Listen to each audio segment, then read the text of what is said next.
Hello, Wobbly Phil here, and that's enough of that.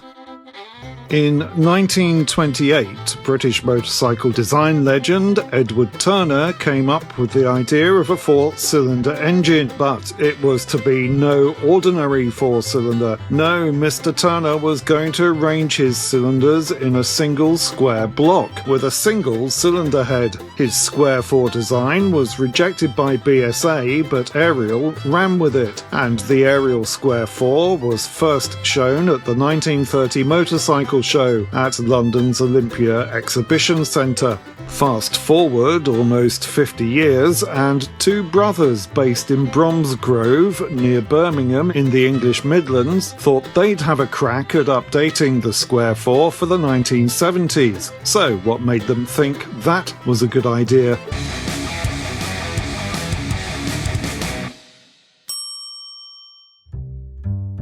Edward Turner's baby began life as a modest overhead cam 500cc in 1930, but by 1932 it had put on an extra 100cc's, at which point Ariel promptly went bankrupt.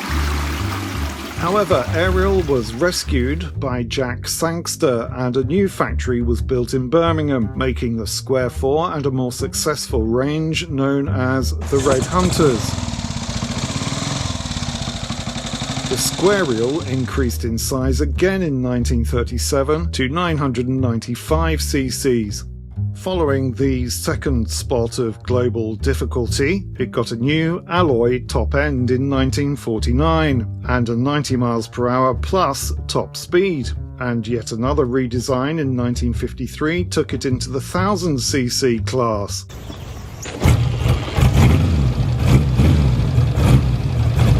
With a genuine 100 miles per hour on tap.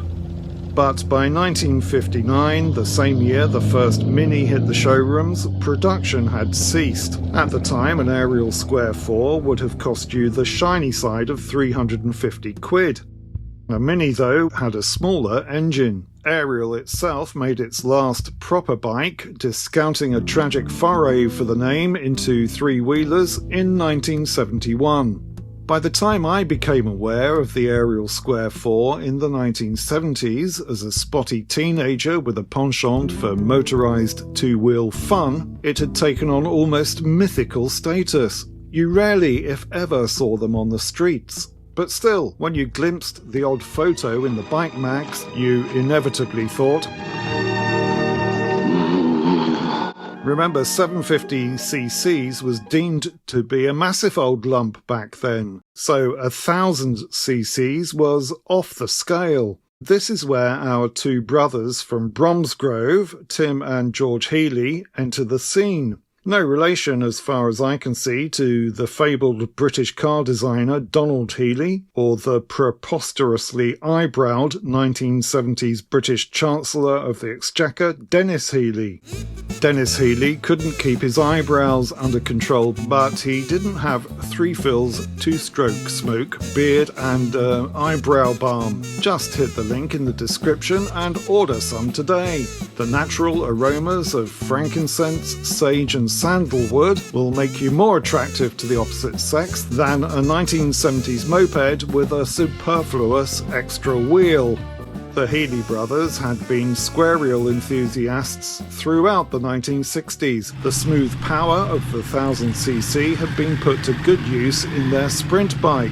Deciding to swap their removals business to me, to you, steady, for motorcycle manufacture, they bought up as many square spares as they could when production ended, equipped their machine with a new frame and forks, increased the oil capacity and added an oil cooler, presumably to help with the cooling of the rear 2 cylinders. By increasing the compression ratio, they upped the power from 45 to 52 horses. The Healey Square 4 was a veritable rocket ship with a tested top speed of over 125 miles per hour, or about the same as a 1970s British rail train,